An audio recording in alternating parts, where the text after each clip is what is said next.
شروع اللہ کے نام سے جو نہایت مہربان اور رحم کرنے والا ہے۔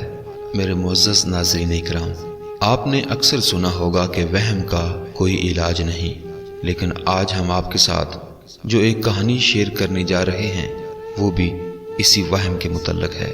ناظرین، پرانے وقتوں کی بات ہے، ایک استاد اپنے شاگردوں کو خوب محنت سے پڑھاتا تھا۔ استاد کی اس محنت کی وجہ سے مدرسے کے بچے ہر وقت پڑھنے میں مصروف رہتے تھے۔ ایک دن بچوں نے آپس میں مشورہ کیا کہ استاد ہر وقت ہمیں پڑھاتا رہتا ہے، جس کی وجہ سے بعض اوقات ہمیں بڑی تھکاوٹ اور الجھن ہو جاتی ہے، وہ ذرا بھی ہمیں فارغ نہیں چھوڑتا۔ اس لیے کوئی ایسی تدبیر کرنی چاہیے جس سے استاد کسی پریشانی میں مبتلا ہو جائے اور چند روز کے لیے ہمیں خلاصی ہو جائے۔ ایک بچہ کہنے لگا، ہمارا استاد تو کبھی بیمار بھی نہیں ہوا کہ چند دن تک ہم اس کے پنجے سے چھوٹے رہتے۔ ایک لڑکے نے یہ سنا تو اس میں سب سے زیادہ ذہین وہی تھا۔ وہ کہنے لگا کہ ایک تدبیر میرے ذہن میں آئی ہے، وہ یہ ہے کہ جب استاد آئے تو میں اس سے کہوں گا، اے استاد، آپ کے چہرے کی رنگت زرد کیوں ہے؟ خدا خیر کرے، آپ کی طبیعت تو ٹھیک ہے نا؟ وہ لڑکا کہنے لگا کہ اس سے استاد تھوڑا سا وہم میں پڑ جائے گا، اور جب ہمیں پڑھانے لگے گا تو تم میں سے ہر کوئی باری باری اسی طرح استاد کو وہم میں ڈال دینا اور کہنا، استاد جی اللہ خیر کرے، آپ کی طبیعت ٹھیک معلوم نہیں ہوتی۔ اس سے استاد صاحب کا وہم تھوڑا اور بڑھے گا۔ جب اس ایک بات کو 20-25 بچے باری باری کہیں گے تو استاد کے دل میں وہم اپنی جگہ پکڑ لے گا، اور وہم ایک ایسی چیز ہے جس کی وجہ سے عقل مند بھی پاگل ہو جایا کرتا ہے۔ ناظرین، سب بچوں نے اس بات پر اتفاق کیا۔ پھر ذہین لڑکے نے سب بچوں کو قسم دی تاکہ کوئی بچہ چغلی کرتے ہوئے استاد کو ٹھیک بات نہ بتا دے۔ چنانچہ جب اگلا دن ہوا تو چالاک لڑکا مدرسے میں داخل ہوا اور استاد کو سلام کیا۔ پھر استاد کے چہرے کی طرف دیکھتے ہوئے ہمدردانہ انداز میں کہنے لگا، استاد جی اللہ خیر کرے، آپ کے چہرے کی رنگت بڑی زرد ہو رہی ہے۔ استاد نے اس کی بات کا کوئی نوٹس نہ لیا اور اسے جھاڑتے ہوئے بولا، مجھے کوئی تکلیف نہیں ہے، میں بالکل ٹھیک ہوں، تو بیٹھ جا اور خبردار بک بک نہ کر۔ چالاک لڑکے نے وہم کا تیر چلا دیا تھا، اس لیے چپ ہو کر بیٹھ گیا۔ اب آہستہ آہستہ مدرسے کے دوسرے بچے بھی آنا شروع ہو گئے، جو بھی آتا استاد کو اسی طرح کہتا۔ چنانچہ استاد کے دل میں رفتہ رفتہ وہم نے جگہ پکڑی اور استاد اپنی صحت کے معاملے میں شک میں پڑ گیا۔ اسے یقین ہو گیا کہ ضرور کوئی نہ کوئی بات ہے جو سب لڑکوں کو محسوس ہو رہی ہے۔ جب وہم استاد کے دل میں گھر کر گیا تو اس نے اپنے آپ میں سستی محسوس کرنا شروع کر دی اور ڈر کے مارے اٹھا کہ نہ جانے کس مرض کا شکار ہو گیا ہوں کہ چہرے کی رنگت ہی بدل گئی ہے۔ اپنی چادر کھینچی اور اڑتے ہوئے دل میں خیال کیا کہ میری یہ حالت ہے اور میری بیوی کو میرا کچھ خیال ہی نہیں۔ اسے اپنی بیوی پر بڑا غصہ آیا، کہنے لگا، کم بخت کو مجھ سے محبت ہی نہیں ہے، وہ تو چاہتی ہی یہی ہے کہ میں مروں اور وہ خلاصی پائے۔ استاد یہ سوچتا ہوا غصے کی حالت میں گھر کی طرف چلا گیا اور ٹھوکر مار کر گھر کا دروازہ کھولا۔ بچے بھی استاد کے پیچھے پیچھے چپکے سے چلے آ رہے تھے کہ دیکھے معاملہ کہاں تک پہنچتا ہے۔ بیوی نے جو اپنے خاوند کو اس قدر غصے کی حالت میں دیکھا تو بولی، اللہ خیر کرے، آپ اس قدر جلدی گھر آ گئے ہیں، آپ کی طبیعت تو ٹھیک ہے نا؟ استاد غصے میں بھرا ہوا بولا، تو ہے ہی اندھی، میری رنگت اور میری حالت تو تجھے نظر ہی نہیں آتی۔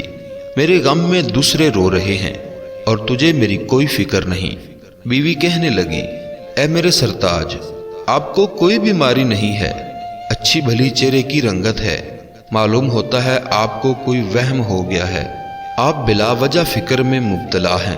استاد صاحب بولے، تجھے اب بھی یقین نہیں آ رہا؟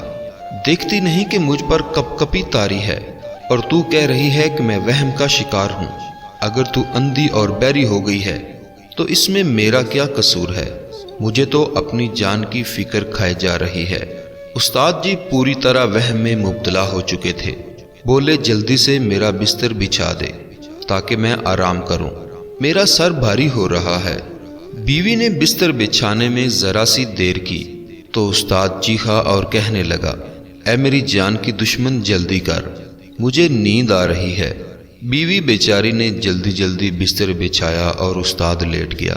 اس دوران بچے بھی اپنے استاد کی خیریت معلوم کرنے کے لیے گھر میں داخل ہو گئے، اور استاد نے بچوں کو دیکھا تو ان سے کہنے لگا، اپنی اپنی کتابیں نکالو اور پڑھو۔ بچوں نے استاد کے کہنے پر عمل کیا اور پڑھنا شروع کر دیا۔ آپس میں کہنے لگے کہ ہم نے اتنا کچھ کیا اور پڑھائی سے پھر بھی جان نہیں چھوٹی، اس لیے اب کوئی دوسری تدبیر کرنی چاہیے کہ پڑھائی سے چند دنوں کے لیے آرام ملے۔ وہ چالاک لڑکا ایک دفعہ پھر بولا اور کہا کہ تمام لڑکے اونچی اونچی آواز میں پڑھو۔ جب تمام لڑکوں نے اونچی اونچی آواز میں پڑھنا شروع کر دیا تو استاد نے چلا کر بولا کہ دفع ہو جاؤ، میں بیمار ہوں، میرے سر میں درد ہے، اور آپ لوگ اتنے زور و شور سے سبق پڑھ رہے ہو، اور جب تک میں ٹھیک نہیں ہو جاتا پڑھنے کے لیے نہ آنا۔ سب لڑکے بڑے خوش ہوئے اور کہنے لگے، استاد جی اللہ تعالیٰ آپ کو اس مرض سے جلد نجات دے۔ پھر لڑکے استاد کی اجازت سے اپنے اپنے گھروں کی طرف بھاگے۔ ماؤں نے جو بچوں کو وقت سے پہلے گھر آتے دیکھا تو ناراض ہوئی اور کہنے لگیں، یہ پڑھنے کا وقت ہے اور تم گھر آ گئے ہو، یہ استاد سے کچھ حاصل کرنے کا وقت ہے اور تم کتاب اور استاد سے پیچھا چھڑا کر گھر بھاگ آئے ہو۔ لڑکے کہنے لگے کہ ہمارا استاد بیمار ہے اور اس کی طبیعت ٹھیک نہیں، اس لیے استاد نے ہمیں چھٹی دے دی ہے۔ بچوں کی ماں نے سوچا کہ ہمارے بچوں کا استاد ہے، کیوں نہ ایک دفعہ اس کا پتہ ہی کر آئیں۔ چنانچہ صبح کو بچوں کی مائیں استاد کی مزاج پرسی کے لیے استاد کے گھر پہنچ گئیں۔ استاد مریضوں کی طرح لیٹا پڑا تھا اور عورتوں کی طرح درد سر کی وجہ سے سر کو باندھ رکھا تھا، کبھی کبھی ہائے ہائے بھی کرتا تھا۔ سب نے مزاج پرسی کی اور کہا، اے استاد محترم، اللہ خیر کرے، آپ کے درد سر کی ہمیں تو خبر نہیں تھی۔ استاد بولا، بے خبر تو میں بھی تھا، میں پڑھنے پڑھانے میں مشغول تھا، مجھے تو ان بچوں نے بتایا تو معلوم ہوا کہ میں واقعی اندرونی طور پر بیمار ہوں، مجھے تو اپنی بیماری کا کوئی علم ہی نہیں تھا۔ اللہ بھلا کرے ان بچوں کا کہ جنہوں نے میرے چہرے کو دیکھ کر سب کچھ جان لیا۔ بچوں کی ماں نے استاد کی باتیں سنی تو وہ سب جان گئیں کہ یہ بس ایک وہم ہے، اور ناظرین، وہم کا کوئی علاج نہیں ہوتا۔